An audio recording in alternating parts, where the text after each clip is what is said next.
tout le monde, c'est Margot, j'espère que vous allez bien, perso moi ça va.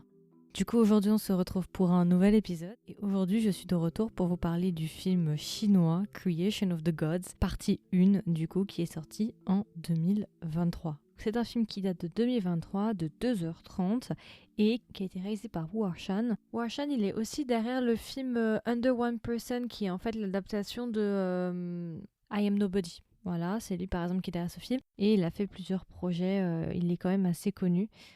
Donc voilà. Donc c'est notre réalisateur et du coup je suis de retour pour vous parler de ce grand monstre, de ce gros morceau qui est Creation of the Gods. Alors ce qu'il faut savoir de base c'est qu'en fait Creation of the Gods ça a failli jamais voir le jour. Je vais pas aller trop en détail mais c'est vrai qu'il y a eu énormément de problèmes. Si je dis pas de bêtises, le tournage a été fait en 2018 et il y a eu énormément de problèmes de financement et ce genre de choses. Ça a failli jamais voir le jour. Vous savez ce qui s'est passé aussi avec le Covid, donc ça a ralenti pas mal de choses et puis il y a eu beaucoup de problèmes aussi au niveau du financement et du budget. Mais heureusement, du coup, le film numéro 1 du coup est sorti en 2023, mais quand même 5 ans après. Et du coup, ce qu'il faut savoir aussi, c'est que quand Wu Shan a travaillé sur ce drama-là, sur ce film, sur cette histoire-là, Creation of the Gods est censé être adapté, est censé se faire sur 3 films. Et ce qu'il faut savoir, c'est que lorsque Wu Shan a filmé en fait le premier film, en réalité, il n'a pas que filmé le premier film, il a filmé les 3 films d'un coup. Voilà, petite information assez intéressante.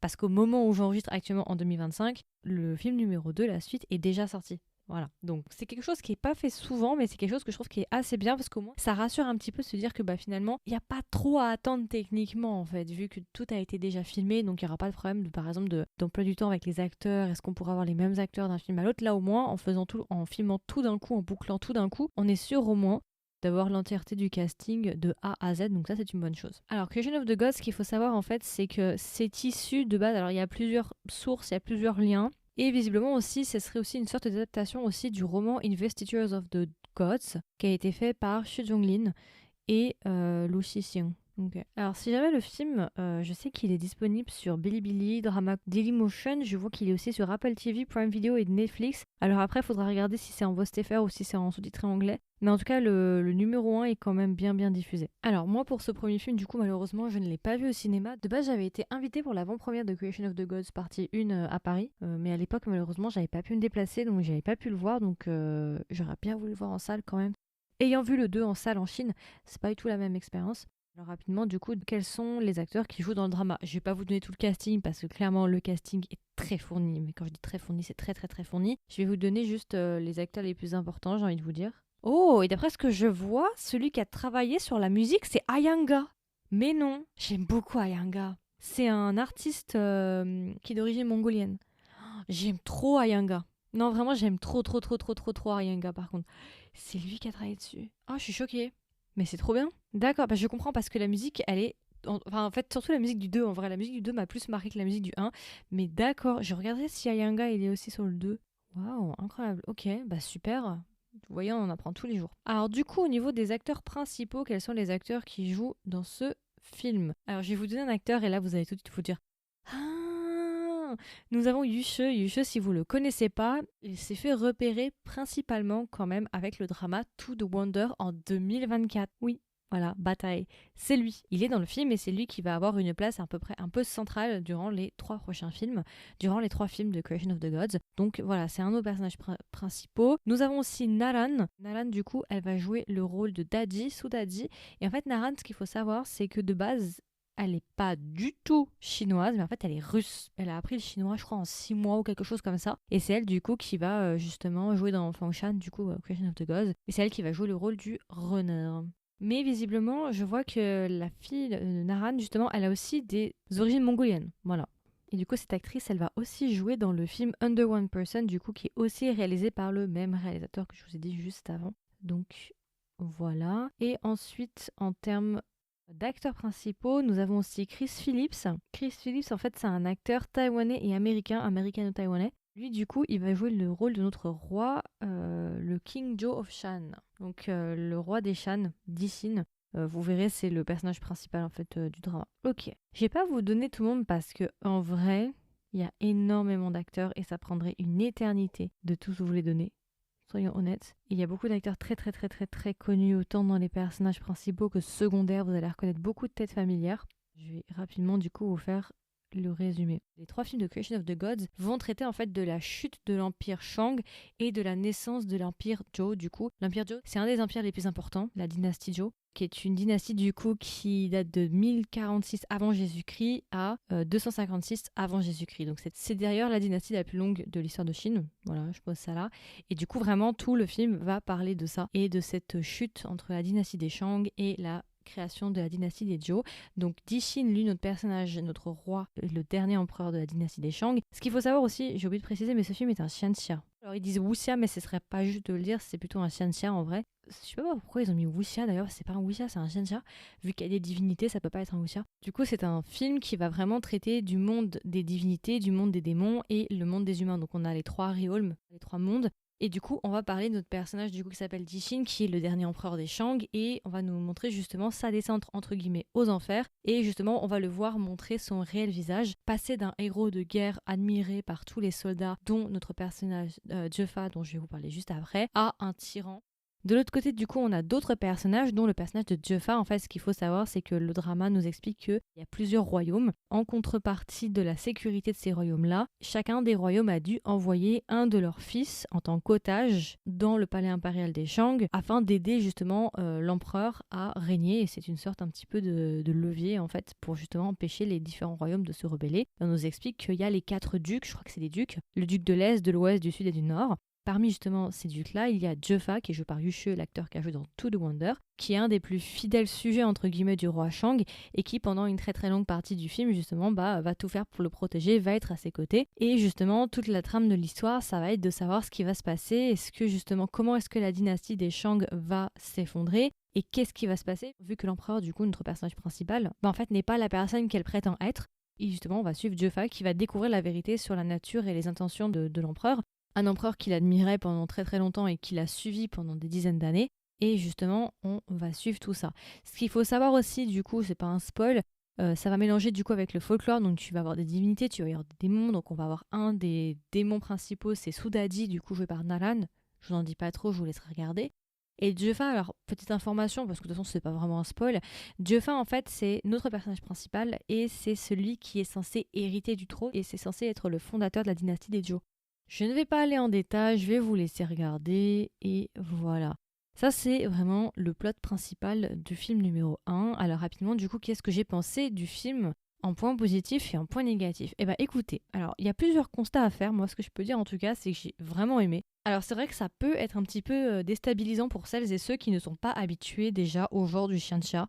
C'est un genre qui a beaucoup de codes, qui a beaucoup de concepts, qui a beaucoup de vocabulaire. Et c'est vrai que si t'arrives et que t'as jamais vu un xianxia de ta vie, non, c'est pas, ça va pas passer. Et en même temps, je peux comprendre. Moi, c'est un film, franchement, que j'ai bien aimé. Par contre, quand même, 2h30, je vous avoue que c'était un peu lent à un moment donné. Je crois que j'ai même regardé que la moitié. Et après, je me suis couchée le lendemain. Je crois que j'ai fini, si je dis pas de bêtises. En règle générale, c'est vraiment un film que j'ai bien aimé. J'ai bien aimé les personnages. J'ai trouvé que c'était plutôt quand même bien mené. On ne s'ennuie pas nécessairement. Et ce que j'aime bien, en fait, c'est que cette histoire-là, en tout cas pour le film numéro 1, c'est vraiment un film qui est centré autour des luttes de pouvoir, autour de combats avec des divinités, où vraiment il y a des courses-poursuites. Que j'ai bien aimé, par contre, contrairement à l'histoire originale, parce qu'il y a plusieurs sources qui remontent à l'époque, à la dynastie Ming, si je ne dis pas de bêtises, sur lequel le film s'est un peu basé. Ce que j'ai bien aimé, c'est que le film ne tourne pas nécessairement autour de la romance, parce que c'est vrai que il me semble que dans le livre originel, enfin en tout cas l'œuvre sur laquelle c'est basé, il me semble qu'il y a pas mal de romance à l'intérieur. Et ce que j'ai bien aimé, c'est que même s'il n'y a pas de romance techniquement, il y en a un tout petit peu, mais c'est léger, mais voilà, en fait, ça dérange pas. C'est tout aussi intéressant. Je trouve que c'est même beaucoup plus intéressant. Et au niveau du casting, au niveau des acteurs, franchement, j'ai rien à dire. J'ai beaucoup aimé les costumes, j'ai bien aimé les références avec Noja, par exemple. Noja, qui est une figure mythologique, comme Wukong, par exemple, aussi. Après, c'est un film aussi qui est assez pointu et qui demande pas mal de connaissances, mais si vous aimez tout ce qui est justement le folklore chinois, la mythologie chinoise et tout, je pense que ça peut vraiment vous plaire.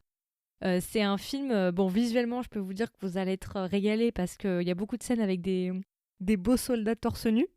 Et d'ailleurs, ce qu'il faut savoir, c'est que les acteurs qui ont été castés, surtout le nouveau casting, parce que c'est beaucoup d'acteurs moins connus, en tout cas à l'époque ils étaient moins connus, maintenant ils le sont un peu plus, mais à l'époque c'était pas trop connu. Il me semble qu'ils ont été mis dans un camp d'entraînement pendant genre 6 mois ou quelque chose comme ça. pour justement s'entraîner physiquement pour être prêt à faire les 3 films et avoir un corps irréprochable pour représenter des soldats. Donc physiquement, vous allez te régaler parce que des bel hommes qui a des six-packs, ce genre de choses. Bon, voilà. Ça relève peut-être du détail, mais c'est toujours agréable à regarder. Voilà. Moi, j'ai rien à dire en termes de production. J'aurais un point négatif, un peu une nuance, 2 nuances à faire dans les points négatifs, mais en règle générale, j'ai beaucoup aimé les costumes, j'ai bien aimé les décors. Moi, j'aime bien tout ce qui est mythologie, je trouve c'est super intéressant. Et c'est drôle de voir genre une adaptation d'un être mythologique d'une œuvre à l'autre, par exemple Nausea, par exemple, entre autres. Et l'histoire est plutôt bien, mis à part peut-être, ouais, ça aurait 2h30, c'est vrai qu'à un moment donné, il y a eu un petit creux. Mais en règle générale, voilà. Par contre, il y a un personnage que j'ai adoré, c'est le père de Juffa. Vous verrez. Je sais pas comment vous expliquer, mais c'est mon perso préféré. J'ai trop aimé son père. J'arrive pas à retrouver. Je crois que c'est lui. Du coup, c'est Li Xuedian.